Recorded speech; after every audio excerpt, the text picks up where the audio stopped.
Welcome back to the E on the Mic show. I'm your host E. Welcome to the new show, man. It's been a while since I've had a last episode, man. I know it's been a hiatus all football season. Last time I had a podcast was with Vib the Vikings.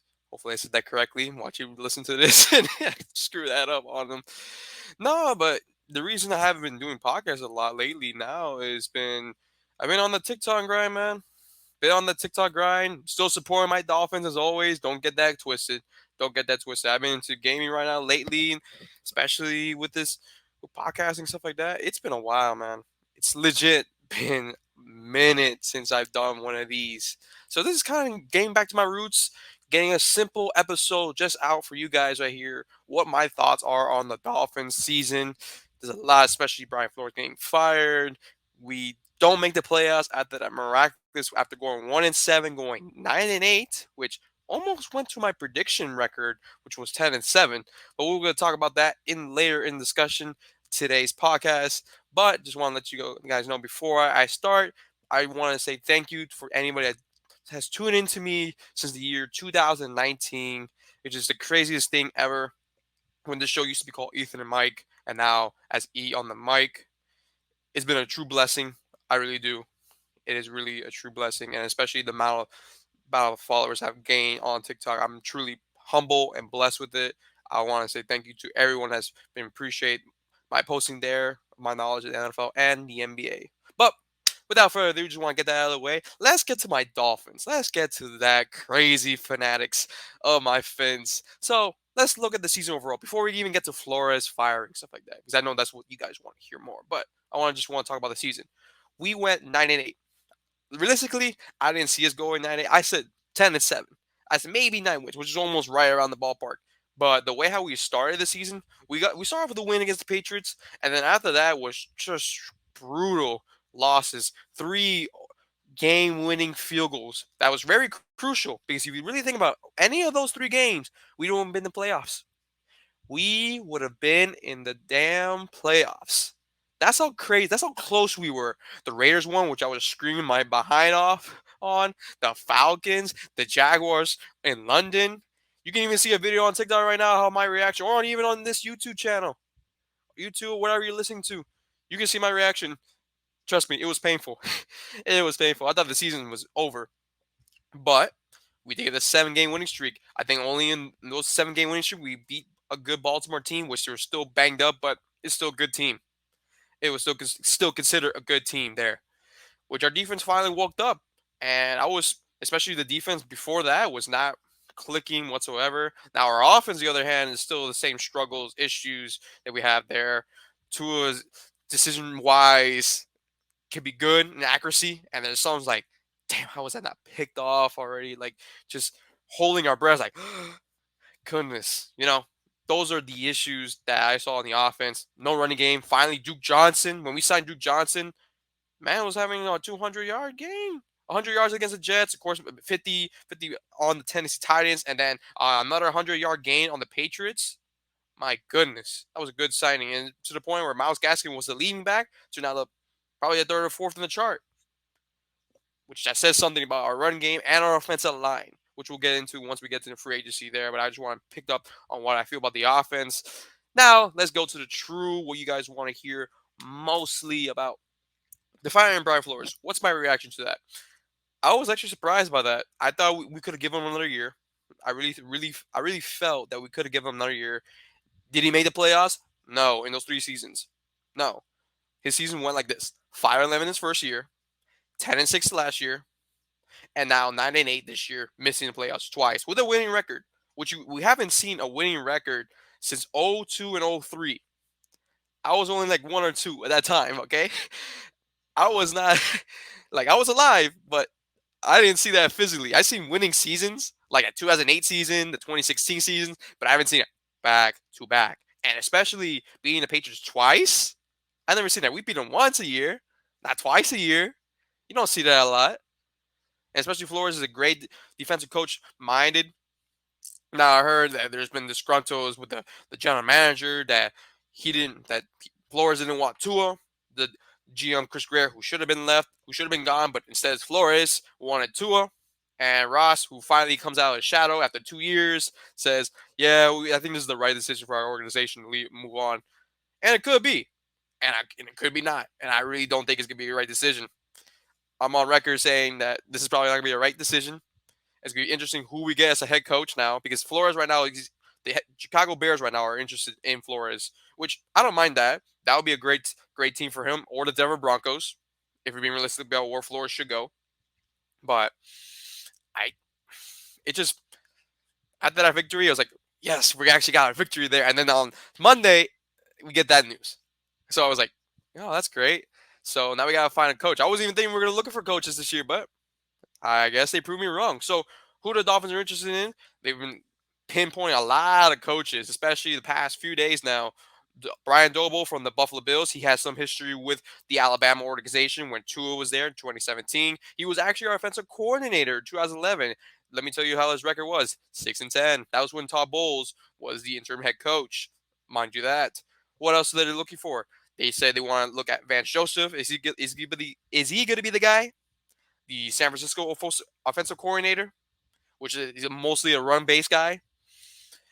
Um, More offensive coordinators like a Kellen Moore, Dan Quinn now, which is very interesting how we're gonna put Dan Quinn there at the one season, but it's gonna be one of those where we don't know who's gonna be the coach, and the Dolphins organization better know what they're doing, because if they don't, then this is gonna haunt us for a long time. Just like that Drew Brees evaluation going with Culpepper.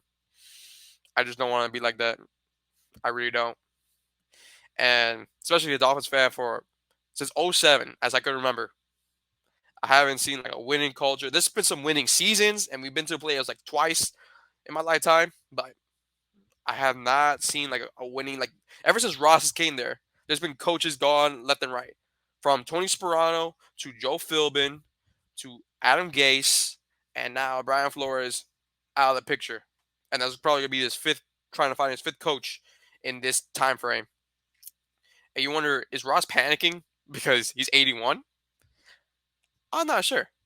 But realistically, if we want a winning culture that doesn't take like every year we're trying to find an offensive coordinator every year, going from Chan Gailey to now the two co-offensive coordinators, and it just doesn't work.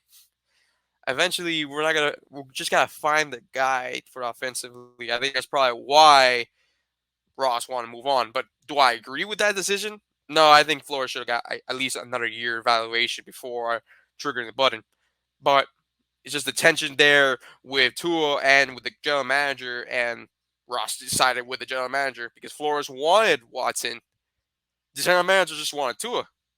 Now, to make begs the question, Flores was probably the one that wanted Herbert instead of Tua, realistically. So somebody had to go, and they took Flores as a scapegoat, and hopefully this is not hopefully is not gonna bite Miami in the butt, but we shall see. We shall see. Which goes into the free agency of this year, which I was not expecting coaching change, but instead it is. Now, some key players to resign. Mike Gesicki having a great year as a tight end. Should target him more realistically.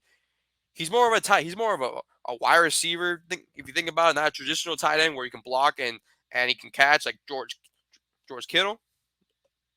But he really needs to resign us. We really needs to resign here. I think for realistically, I think we're going to franchise tag him. But if we can sign him, he'd be off the market. I think he's a good tight end for us. And Smite, I think, is another one that he's been praising a lot to resign. And especially we saw success with Tua. If we were to keep Tua in this situation, I would resign him. Definitely, as I mentioned earlier, Duke Johnson, at least resign a third down back. And get some good key players like offensive line in the draft, a running back, a wide receiver. We need to re-sign them. I think players that should be gone would be Albert Wilson, Preston Williams, which is an ultimate failure, man. I was hoping, especially with undrafted rookie wide receiver, I just expected him a lot, especially he's shown some bright moments in the preseason and some regular season games the past few years, but injuries really cost him to the point where you don't even hear his name anymore. You just see him on special teams now, which is a bummer. which we're going into free agency with 75 million, and we can create more with that if we cut, like, let's say Jason Sanders, Miles Gaskin, Jesse Davis, get some 19 million out of that. Especially Jason Sanders did not expect lived up to his contract this year, especially missing some key field goals like the Jaguars game, the Raiders game, the Titans game, especially. Especially we were still considered close in that game, which we were. It was at that point it was 17-6. No, actually no, 17-3. We would have been 6 if we got the field goal, but that didn't happen. So let him go. He's a veteran. He's got a veteran. He's a lot of money. Save some cap there, and free agency could be very interesting. And also Will Fuller. Will Fuller was a bust, especially you wanted Watson, but that didn't happen. It never happened. Now in the draft, what I'm really looking more for, which I'll get to that later on into the year. What I think right now, what Miami should look at: the defensive line, a running back, a wide receiver, and possibly maybe even a safety or two. I really will see that. I saw a draft prospect today. I really like Kenneth Walker. I said it on my lives on TikTok, but I'm saying it here. Kenneth Walker is a really interesting choice as a second round pick. I know in the first round we'll go for O line, but second round, Kenneth Walker out of Michigan State is a beast. And we need a type of beast like that. Last time we really had a true running back, we're talking Jay Ajayi, which he announced his retirement a couple of days ago. That was really it. Other than maybe like Reggie Bush, Ricky Williams combination, Ronnie Brown combination, is all you can think of. Like the great running backs in recent time of the Miami Dolphins. Recent time. Of course, you're talking about Larry Sonko. That's a great all time, but recent time. Because we don't have a run game. Now, without a lineman, there's not going to be a run game. Without offensive line, there is no run game. Like people are going to say. But that's what I really truly see the running back position.